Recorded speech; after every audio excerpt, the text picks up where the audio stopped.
Hello and welcome. I'm Reverend Ric Beattie. I'm the senior minister here at Unity of Royal Oak in Royal Oak, Michigan, and it is an honor for me to pretty consistently, I think I've missed twice since we started doing something uploaded when the pandemic happened 5 years ago, over 5 years ago. So I'm going to try something different this evening, or I say evening.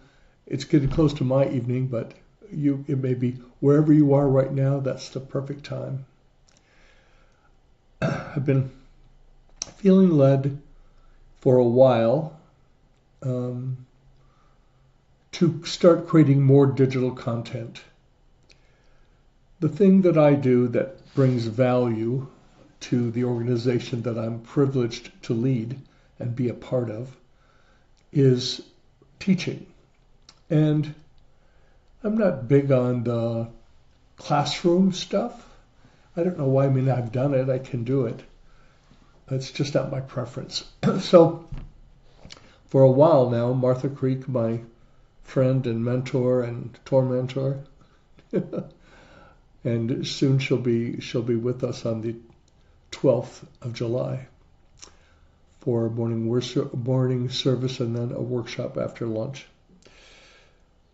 So the longer she does this thing called, I think it's called, What Am I Learning Today?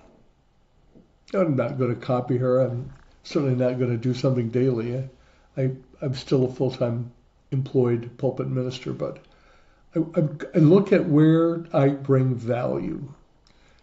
And there was a time when I brought value because I could do all the administrative things that we needed to do before we had any staff besides Kathy Jo. She preceded me. She's always been a blessing and a godsend. But some of the other computer stuff and that, I did it all, and I created all the systems and set them up. And it's been on my mind that, that's not how I bring value today. So I'm going to start creating some content. Some of it may show up here like tonight.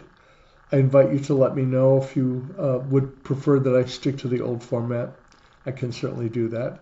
My email address is ric@unityroyaloak.org. That's RIC, no K, at unityroyaloak.org. And I'd love to hear from you. And I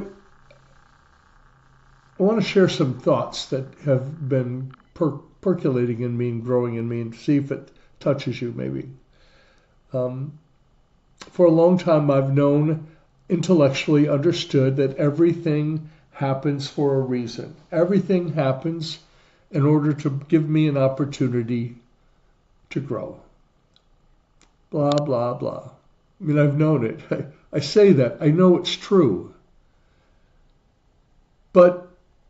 And I do believe that every circumstance teaches us something, yet that remained, for me, for a long time, years, more intellectual than emotional.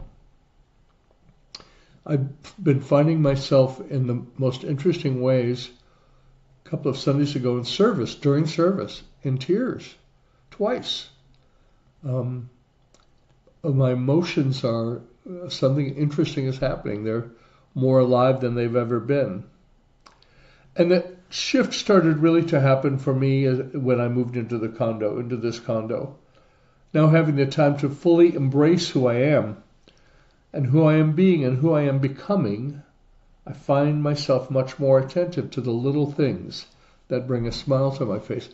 Do you notice the things that make you happy, that bring you joy? Really, do you notice them and celebrate them?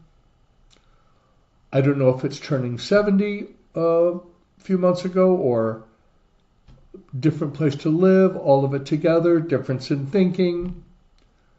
But I'm noticing more, which makes my heart very happy because our law of mind action says that thoughts held in mind produce after their kind.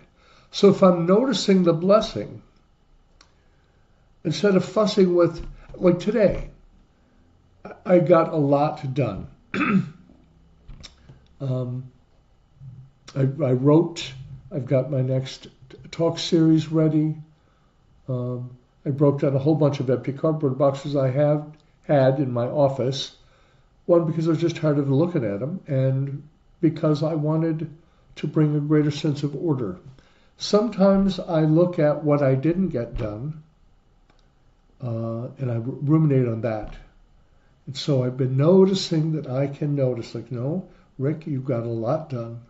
Cleaned out the refrigerator, the garbage is out, many boxes broken down, office is much tidier, bed made, laundry done, all the things. So what do? Do you allow yourself some balance? Do you allow yourself to appreciate what you've accomplished in your life? Do you ever even think about it? I hope you do. So on a recent trip home from the airport, I chose to take Lyft. I take Lyft to and from the airport. I don't want to drive that far anymore. I don't. And could I make myself? Yeah, I could if I had to. If there was an emergency, I could do it. But I don't want to, and I can plan. And that I selected the silver option because it's a bigger car. They help you with your bags. But this driver was more than that, and I may have mentioned some of this at some point. He was way more. He was attentive. He didn't talk unnecessarily at me. Polite conversation occasionally. I was very comfortable in his car, so it was very clean. When we got back to my complex, he brought my bags right in to the inside door of my unit. Above and beyond, and I just was so grateful. He had such joy about him in being of service. That was one.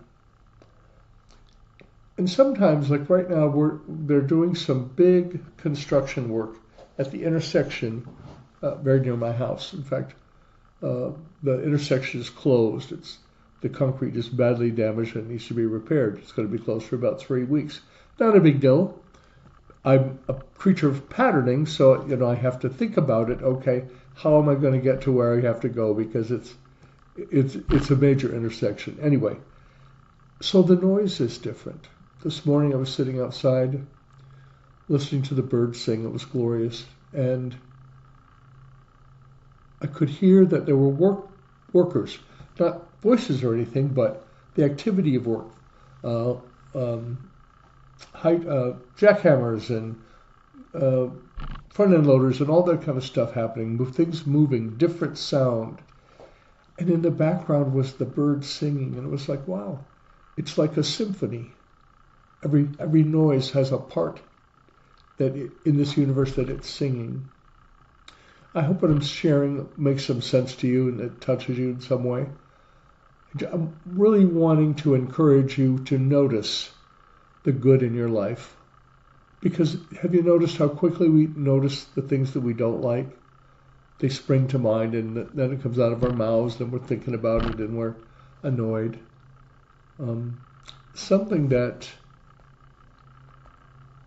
I've just got to share, because I really like the woman, Michelle Obama, the former First Lady, and she's a good orator. I love it. She's a good storyteller.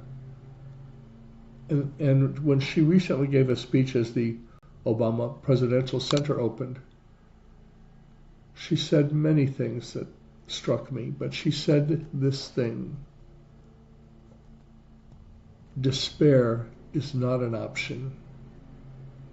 So friend, think about what you think about, and I hope that it brings you joy. And if you find things that you're not joyful that you're thinking about, ask yourself, what's the purpose of that? Why is it showing up? Because truly, if you will let yourself be open emotionally, you will find that there is a blessing in every moment.